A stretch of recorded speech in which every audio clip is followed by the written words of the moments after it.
as prophet-like and as vital, a mien as dauntless and as daring. Is the satirist of Vanity Fair admired in high places? I cannot tell. But I think if some of those amongst whom he hurls the Greek fire of his sarcasm, and over whom he flashes the Levin brand of his denunciation, were to take his warnings in time, they or their seed might yet escape a fatal Ramoth-Gilead. Why have I alluded to this man?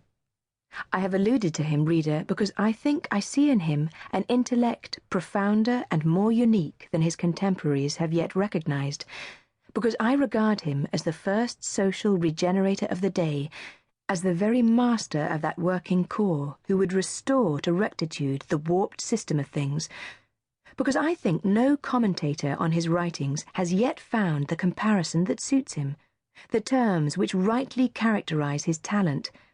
They say he is like Fielding. They talk of his wit, humour, comic powers. He resembles Fielding as an eagle does a vulture. Fielding could stoop on carrion, but Thackeray never does. His wit is bright, his humour attractive, but both bear the same relation to his serious genius that the mere lambent sheet lightning playing under the edge of the summer cloud does the electric death spark hid in its womb.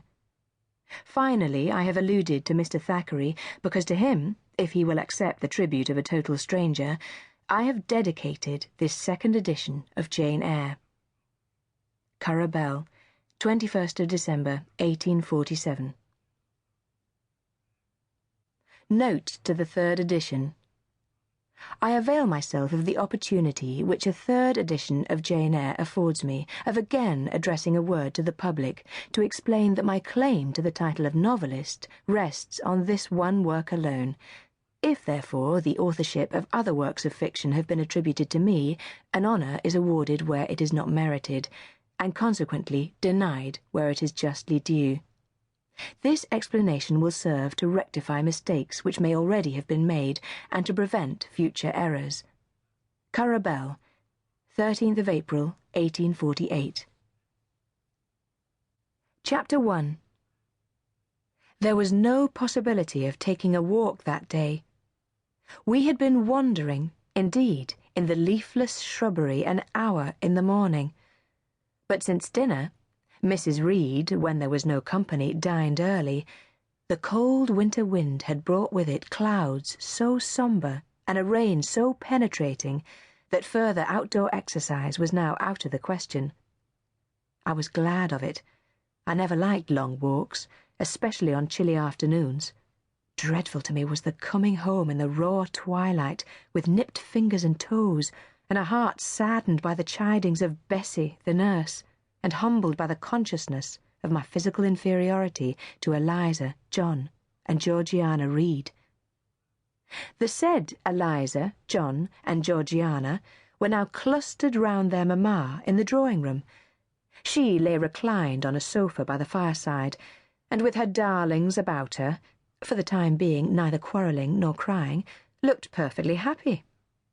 Me she had dispensed from joining the group, saying she regretted to be under the necessity of keeping me at a distance, but that until she heard from Bessie, and could discover by her own observation that I was endeavouring in good earnest to acquire a more sociable and childlike disposition, a more attractive and sprightly manner, something lighter, franker, more natural, as it were, she really must exclude me from privileges intended only for contented, happy little children. "What does Bessie say I've done?" I asked. "Jane, I don't like cavillers or questioners. Besides, there is something truly forbidding in a child taking up her elders in that manner. Be seated somewhere, and until you can speak pleasantly, remain silent." A small breakfast room adjoining the drawing-room. I slipped in there. It contained a bookcase. I soon possessed myself of a volume, taking care that it should be one stored with pictures. I mounted into the window seat. Gathering up my feet, I sat cross-legged, like a Turk, and, having drawn the red marine curtain nearly close, I was shrined in double retirement. Folds of scarlet drapery shut in my view to the right hand. To the left were the clear panes of glass.